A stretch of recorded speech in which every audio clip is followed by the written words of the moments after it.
Je suis Anne-Laure Constanza, j'ai 34 ans, j'ai fondé une société qui s'appelle Envie de Fraise, qui édite le site éponyme enviedefraise.fr. Et ce qui était assez étonnant dans cette aventure, c'est que entre le moment où j'ai mûri le projet et le moment où le site a été lancé, il s'est passé 9 mois. Donc je passais vraiment pour un clown la plupart du temps parce que, je venais d'avoir un enfant, donc se lancer dans une aventure entrepreneuriale à ce moment-là, c'était délirant. Créer une marque sur Internet, on n'avait jamais vu ça et c'était autant vendre des marques reconnues, etc. Donc oui, j'avais l'habitude effectivement d'entendre beaucoup de choses. Quand on entreprend, on a des doutes en permanence, sinon c'est ce qui nous permet d'avancer. Mais ce n'était pas forcément sur les bonnes raisons.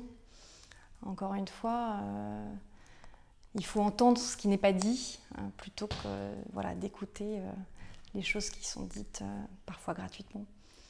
Alors je me suis dit, je ne suis pas une bouffonne, lorsque j'ai dû externaliser au bout d'un mois la logistique parce que mes petites mains, les mains de mon mari, les mains de mon entourage ne suffisaient plus à expédier tous les paquets par jour.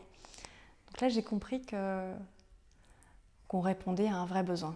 C'est vrai que le marché de la femme enceinte est un marché de niche et c'est un marché particulièrement bien adapté au canal Internet, puisque la cliente qui est dans le fin fond du Finistère à Plonéo-en-Lanverne,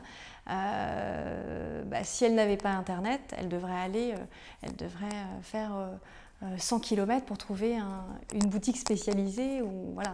Donc c'est vrai que c'est un canal qui est particulièrement bien adapté à cette cible. Et en plus, quand on est enceinte, c'est vrai qu'on passe beaucoup de temps à s'informer sur l'évolution de la grossesse. Voilà. Le numérique a justement m'a permis de me lancer de manière assez facile.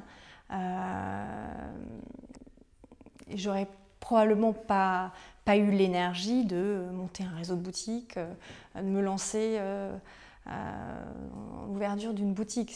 Puis c'était pas ça qui m'excitait dans ce projet. C'était vraiment l'envergure justement numérique du projet qui me passionnait et qui m'excitait à l'époque. À partir du moment où on se lance dans des projets un peu qui sont pas forcément comme tout le monde, on est relativement souvent pris pour des clowns.